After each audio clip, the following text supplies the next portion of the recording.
Well, hello there, friends. How are you? I hope you are all doing well. I have another wonderful holiday book recommendation for you. Today's video is on the book Love to Jingle You by Alexandra Silva and Sophie Blue. If you've been around, there's Macy giving her usual snore. She's settling in for the video as well.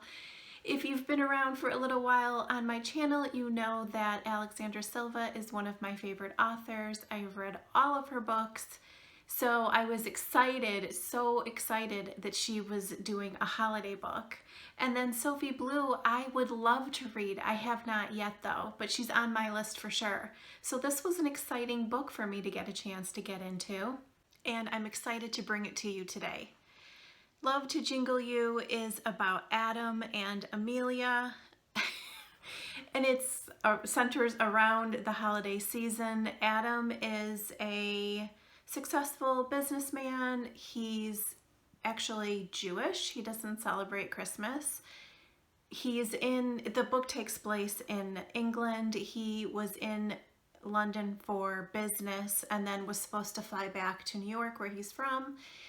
Amelia is from LA, but lives in London, I believe, because she is a successful event planner and her partner is English, and that's just where their business kind of landed. Lo and behold, there's a massive snowstorm and they're both kind of stuck. Adam is in London on business. Did I mention that? Adam pulls up to like an Airbnb, like there's no hotels to be had. Everyone's kind of snowed in because of the weather. And there's Amelia. So Adam is there trying to get home, and Amelia is home, but trying to get back to California to spend the holidays with her brother. They're both snowed in, and she was supposed to be leaving, which is why the reservation came up that this house was available.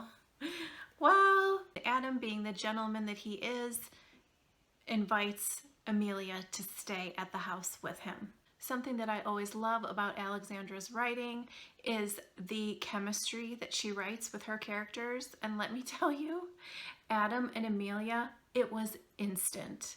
You could feel what they were feeling for each other. And Amelia was the first one that was kind of like, oh my God, like he's really cute. Oh my God, he's really hot. And Adam was definitely interested as well, but he couldn't quite put his finger on her. She kind of seemed like this whole ball of energy and light, and I loved that about her. Not that he was really a curmudgeon. He doesn't have a great love for Christmas or the holiday season. It's just not in his wheelhouse. And she's like, that's all that she can talk about. It's what's in her car. It's how she's dressed. She just oozes it. And I loved how they were different that way. And I was feeling like Amelia 100% from the get-go, and how she reacted to Adam. I loved how the story unfolded, how they got to know each other, and how Alexandra and Sophie gave us them getting to know each other. There's definitely, I don't want to say heavy moments, but there's definitely soulful moments between them. This is not just a fluffy Christmas book. Yes, that's all running in the background. And yes, it's part of the story, but getting to know them in the way that we are, with them being holed up in this house during the snowstorm, and them being like, okay, this is a great opportunity, like to have a little something something, and getting to know each of them, where they are in life, where they want to be in life, and them as characters. I really loved all of that. When they start to kind of realize like that they've got this great chemistry, they decide to go to dinner together, and it was really a pivotal moment in the book for me, because we're getting both of their perspectives, and I'm feeling all the things that Amelia's feeling. And I'm starting to get to know Adam a little bit more, and I really liked him. But the dinner was where they kind of stripped away all the other stuff. The two people that were trying to get to know each other. And I really liked that dinner. There were times, though, that my heart kind of clenched a little bit because I knew how Amelia was feeling and I knew how Adam was feeling, and I wasn't sure if they were on the same wavelength. So I got new readers and they have the blue light, but wow, it's really reflecting off. Now if I put my head down, it's not so bad, but when I put my head up, you guys can't even see me. I was hoping these were going to work out better for when I film. Oh well, anyway, so they go to dinner and they really are very kind of stripped away and getting to know each other, like I mentioned. And this is from Amelia's perspective.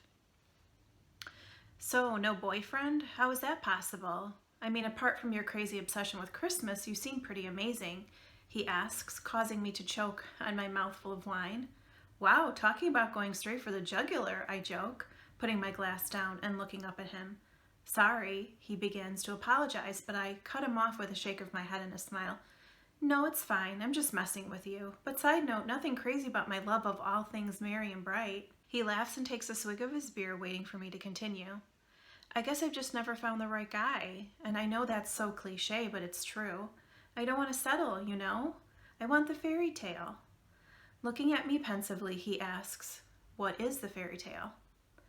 The question puts me on edge. Let's be honest, guys don't listen to women like me talk about their ideal happily ever after without running a million miles in the other direction.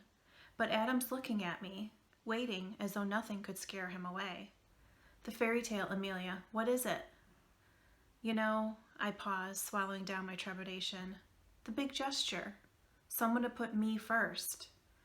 My parents, they're not bad people, but they always put their careers first, you know? Before me and Seb, even before each other. I want to know that I'm important to someone, not just a convenience. I emit sheepishly. I can't say that word. Kate always mocks me for being such a romantic, but it's simply who I am and who I have always been. It's never going to change. I'm always going to want it all. You're clearly important to your brother, and he's important to me, but I want to be someone's entire world, as silly as that sounds. Sounds very idealistic, Adam scoffs almost silently, and it makes me wonder why he thinks so. But not unrealistic. Well, not if you're willing to wait for the right person. As with most things, patience will pay off. I totally understood what she was saying there, and I was happy that she put herself out there with him, and I wanted to see what his reaction was going to be. And I wasn't sure in this. But then the next passage gave me a little more insight about Adam. What about you? You seem pretty perfect. Why aren't you married with 3 kids and a dog? I ask, taking another sip of wine as he laughs. I'm far from perfect, believe me. He sighs as he leans back, running a hand through his hair and thinking about my question. My job makes relationships hard. My dad is thinking of retiring, and I want him to know that I can take over the reins when he does, that he can depend on me. I can't afford any distractions.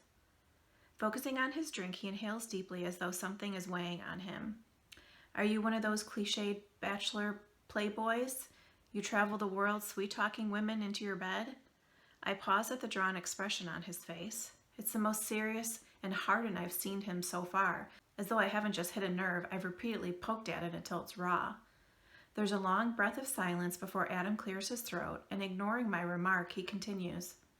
With all the traveling I do, it's easier to be alone. Like you said, a relationship should mean putting the other person first, and that's not possible right now. He admits, and my chest clenches for him. While others may see the private jet and fancy hotels, I see the loneliness and everything he has to sacrifice for his career. I also know I need to protect my heart. He's everything I should shy away from, and yet I can't seem to put any distance between us. Okay, so right there, getting through those 2 passages, which is early on in the book, I was like, okay, there's the substance that I always want from the characters in a story.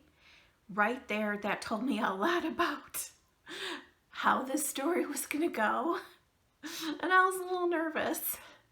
Like I mentioned before, their chemistry is off the charts. I haven't read one of Sophie's books, but Alex always delivers in that department, and Amelia and Adam were super hot together. I loved Amelia, her reactions to him, how he made her feel. At one point, she says that he not only makes her feel sexy and confident, but like a badass. That's amazing. And Adam was swoony and strong and funny and quite the dirty talker as well. I will never look at those quintessential English red phone booths. I don't even know if they really have them anymore over there. I will put up a picture of one if I remember to, but you know what I'm talking about. There's a scene, speaking of hot and chemistry, I will never look at one of those phone booths the same again. This is another thing that Amelia said that really pulled at my heart. How can you fall for someone you've just met? How can it feel as though they've taken every last ounce of your soul with so little time? Pulling the ribbon loose, Adam brings my arms to my chest, wrapping them around me as he cocoons me with his body. The way he holds me, it's like he feels it too, as though his heart can sense the panic beating through mine as it pounds into my back. The only sounds breaking the silence are our ragged breaths, and I don't know how long we stay like this or when I drift off, but when I wake up, he's carrying me to the bathroom. The light is off as he steps into the bath and lowers me into the warm water with him without a single word. It's just darkness and silence as he washes my body, peppering my shoulders with kisses as I clutch at his strong, muscular thighs. And I realize that maybe it's not just my body and soul he's stolen from me. Adam has taken my heart. Oh my gosh. Girl, I get you. Oh my gosh. That even made me like a little teary because she's feeling all of this and she knows that they have an end date. I was so nervous about where this book was going to go. Fortunately, we do get a happily ever after with Love to Jingle You. I challenge you to, when you read the book, find the moment where the title comes into the story. It's a really cute moment, and you know I always love to find how the title fits into the book. Let me know if you have read Sophie Blue's other books. I know she has at least one other one. And of course, Alexandra has written quite a few other books, and I would love to hear which of those is your favorite. Thank you for taking a moment while you're here to hit the thumbs up button and consider subscribing. When you do that, it not only helps my channel, but it will also help this video get shown to more people here on YouTube. Thanks for hanging out with me today, guys. See you soon.